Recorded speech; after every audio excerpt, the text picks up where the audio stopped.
I never thought I would share this story. Not with anyone. Some memories are easier to bury, to pretend they never happened. But the truth has a way of pressing down on you, demanding to be told. And this one? It still keeps me awake some nights, playing over and over in my mind. It began on one of those nights where winter feels heavier than usual. The kind of cold that seeps into your bones and lingers in the walls of the house, no matter how high you turn up the heat.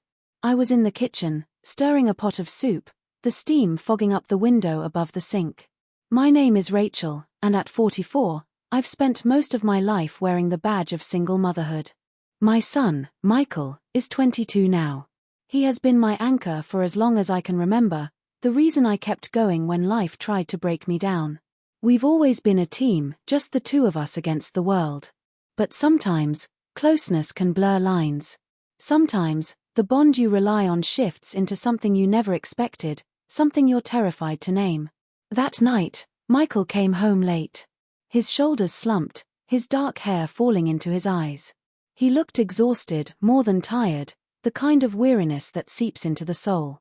He's been working full-time at a local bookstore while also taking night classes at the community college.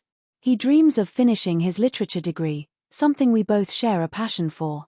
But I could see it was taking a toll on him. "Mom," he said softly, almost a whisper. "I don't feel so great." His hazel eyes, usually bright with quiet intensity, looked shadowed, dulled. My heart tightened. I set the ladle down.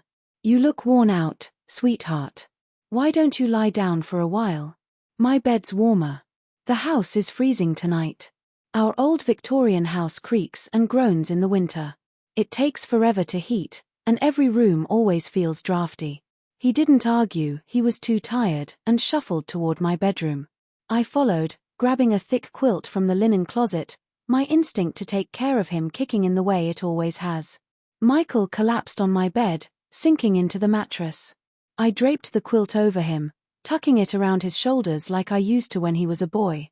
He gave me a faint smile. "Thanks, Mom," he murmured, his eyes closing. For a moment, it felt like every other night. Me taking care of him. Him trusting me to make things better. But then, without really thinking, I lay down beside him, telling myself it was only to share warmth. The room was cold. The bed was wide. It was innocent, at least that's what I told myself. The heater hummed weakly in the background, struggling against the winter air. Michael's breathing slowed, and I thought he was asleep. But then he shifted. His body moved closer. The quilt pressed us together. My breath caught. He was just seeking warmth, I reminded myself. Like when he was little, climbing into bed during thunderstorms. But this time was different. His arm slid over me, pulling me gently closer. I froze, my heart thudding so loudly I was sure he could hear it. The touch was familiar, but not. There was something unspoken in it. Something I didn't know how to name. I wanted to laugh it off, to say something that would break the tension. But the words never came. His warmth seeped into me, and though my mind screamed at me to move, I didn't. And then, I felt it. A sharp wave of panic ran through me. This wasn't right. This couldn't happen. He was my son, my boy, the child I had raised through endless nights of tears, homework, scraped knees, and heartbreaks. But my body betrayed me with its confusion. A warmth spread through me that wasn't maternal, and that terrified me more than anything. When I opened my eyes, he was looking at me. His hazel gaze searching mine, his voice low, trembling. "Mom, is this okay?" The room spun. My chest ached. I should have said no. I should have pushed him away. But instead, I hesitated. My lips parted, and before I could stop myself, I gave the smallest nod. He leaned closer, so close I could feel the heat of his breath. His hand brushed a strand of hair from my face in a gesture so tender it made my heart ache. I closed my eyes, torn between running and surrendering.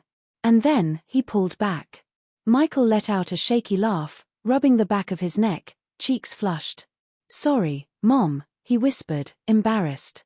I didn't mean to. I don't even know what that was." Reality crashed back in. I forced a smile. "It's okay, honey. We're just tired." It's been a long day. But it wasn't okay. We both knew it. Before I could say anything else, the doorbell rang. The sound was sharp, cutting through the thick air like a knife. My heart leapt with relief as I hurried to the door. It was our neighbor, Tom, a kind man in his late 50s. He stood on the porch, dusted with snow, holding a flashlight. "Evening, Rachel. Saw your lights on. Everything all right? Heater giving you trouble again?" His concern felt grounding. "Normal. Safe." I let him in, asking if he'd mind taking a quick look. But as he crouched by the heater, making small talk, I could feel Michael's eyes on me from the hallway. His jaw was tight. His expression unreadable. Something in his look unsettled me. Jealousy? Or was I just imagining it? When Tom left, the silence fell heavy again. Michael avoided my gaze, retreating to his room with a clipped, "I'm fine." Just didn't expect Tom to show up. But I knew better. Something had changed. Later, he knocked softly on my door. He came in, sat on the edge of the bed, eyes downcast. His voice was rough, conflicted. "Mom, I'm sorry. I don't know what's going on with me. Earlier. I didn't mean to make you uncomfortable." I reached out, resting my hand on his arm. "Michael, it's okay. We're just tired. Maybe even confused. It's been us for so long, sometimes lines get blurry. We just need time." His eyes met mine, raw with vulnerability. "You're everything to me. I don't want to ruin that." Tears pricked my eyes. I wanted to promise him it would all be okay, but the truth was, I didn't know. So I pulled him gently into my arms, holding him the way I had countless times before, though this time it felt heavier, charged with something unnamed. We sat there in silence, clinging to each other as though that alone could hold the world steady. But I knew the truth. Something had shifted between us, and no matter how hard I tried, things would never be the same again. And that's why I tell this story now.